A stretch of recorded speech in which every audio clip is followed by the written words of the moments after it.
Right now at 11. An assault and robbery caught on camera in Framingham. We'll take a closer look at the frightening surveillance footage. Plus, people are desperate for help, and we are pushing to get it to them. a massive effort to pick up the pieces while the death toll continues to climb from Helene. We'll take a look at that devastation. And we're going to be looking at a rather dry week coming up with seasonable temperatures. ABC 6 News 11 at 11 starts right now.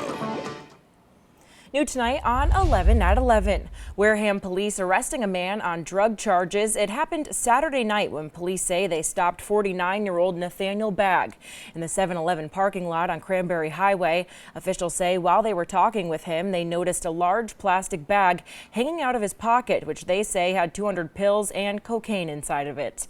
Police say they also found more than $9,000 in cash in his car. Bagg will be arraigned Monday morning.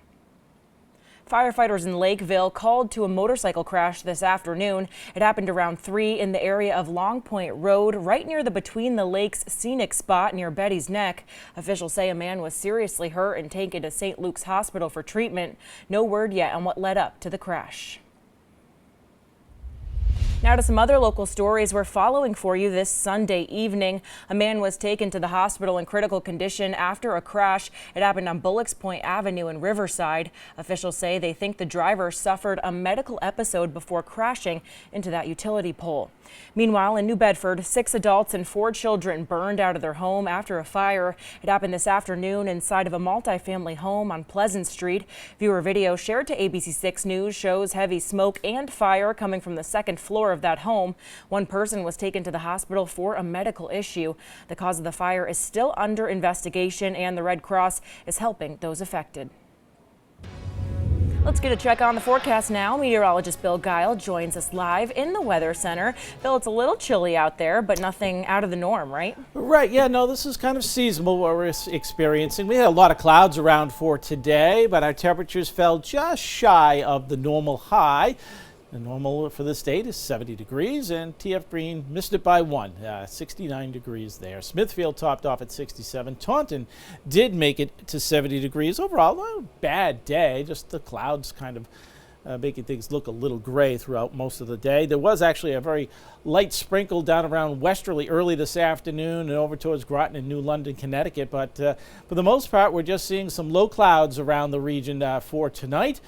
And of course, we continue to watch what's left of what was Helene back through Kentucky. That is not going to bother us whatsoever, the moisture with that, as the system itself goes off the mid-Atlantic coastline and stays to our south thanks to high pressure that's up over eastern Maine.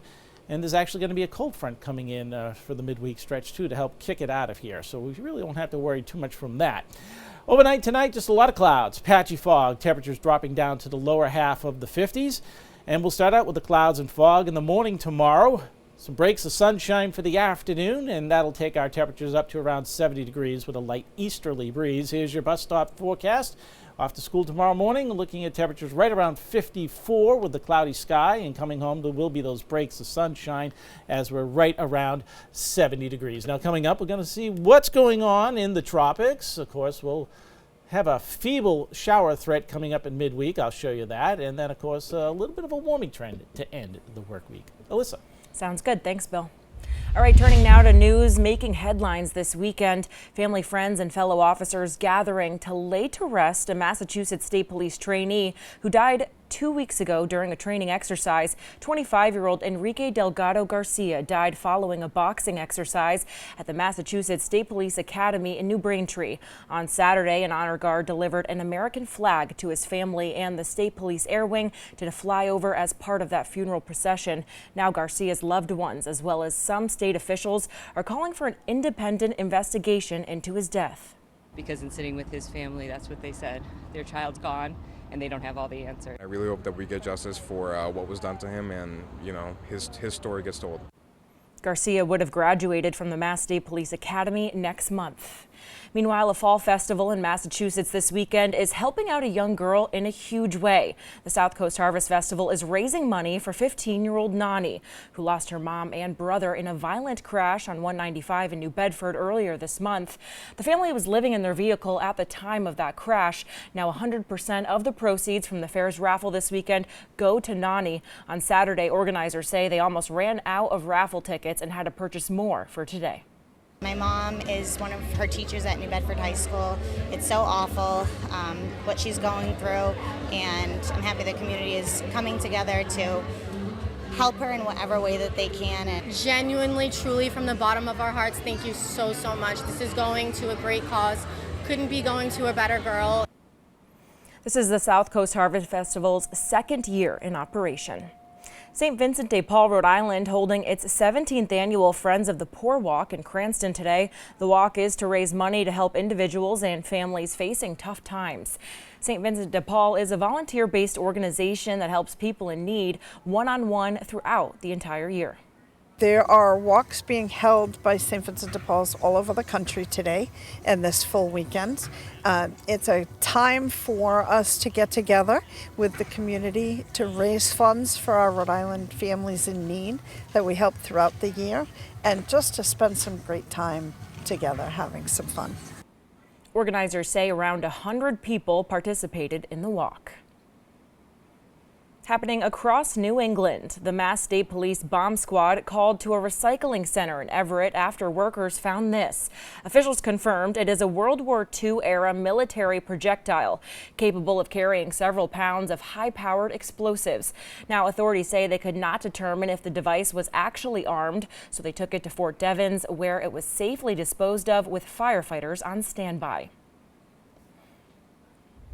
Caught on camera, Framingham police are investigating a robbery and assault that happened in broad daylight.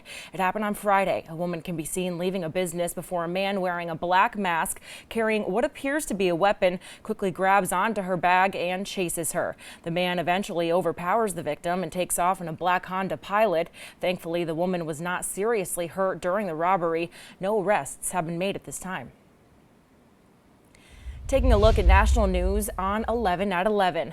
The devastation brought by Helene across 5 states in the South is being described as catastrophic. The storm being blamed for at least 84 deaths. Crews now working to restore power to millions.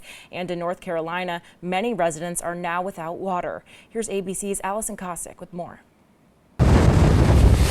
Helene slammed Florida's Big Bend region late Thursday night, making landfall as a powerful Category 4 storm. In Steinhatchee, which took a direct hit, this seafood market, now a donation center. The owner says she feels helpless. This is the 3rd storm in a year. I don't know how much more we can take. Miami-Dade Fire and Rescue is in Dixie County, helping with the recovery efforts. Millions across the South are still without power. We're also seeing an increase in use of generators, so we like to remind everyone to never use generators indoors. In the mountains of North Carolina, as much as 30 inches of rain fell. From above, you can see the devastation. It's heartbreaking because along this river, we have a lot of wonderful stores, and we're going to be cleaning up a long time. Asheville largely cut off by washed out roads, a lack of power, and no cell phone service. The city's water system severely damaged as well. Officials say they are working on getting residents the help they need. My staff has been making every request possible to the state for support, and we've been working with every single organization that has reached out. My promise to you is that we are very close. President Biden has approved disaster declarations for several states, freeing up federal resources to help with recovery efforts. We've given them all everything we have. We're on the ground ahead of time, so we're working hard. Similar devastation in Tennessee. Governor Bill Lee touring some of the hardest hit areas on Saturday. Buildings destroyed. Bridges and roadways crumbled. The remnants of Helene continue to bring rain to parts of the east. Those rains are light, but a flood watch was issued for parts of Virginia and West Virginia. Allison Cossack, ABC News, New York. Meanwhile, in Georgia, a fire at a chemical plant is forcing evacuations and road closures. It happened around 5 this morning in a town some 30 miles east of Atlanta. Officials say a sprinkler malfunctioned and caused a reaction with the chemicals inside.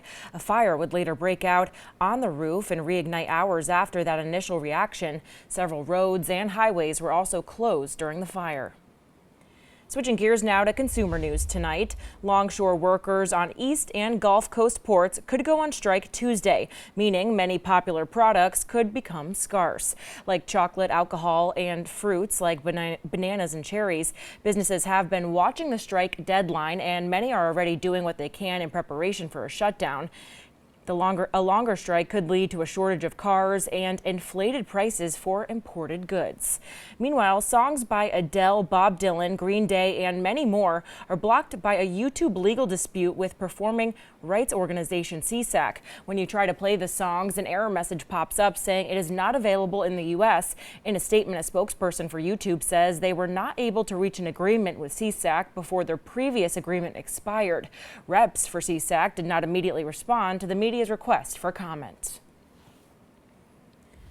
Taking a look now at news in the entertainment world, Grammy-winning music artist and A-list Hollywood actor Kris Kristofferson has died. According to his family, he died at his home in Maui Saturday night, surrounded by his family. The cause of death was not immediately released. He is known for his country hits like Sunday Mornin', Comin' Down, and for his roles in blockbuster films, including A Star is Born and Blade. He was 88 years old. Still to come tonight on ABC 6 News, 11 at 11. Meteorologist Bill Guile will be back with a look at your 7-day forecast and what you'll need to know as we head into the work week. Stay with us. We'll be right back.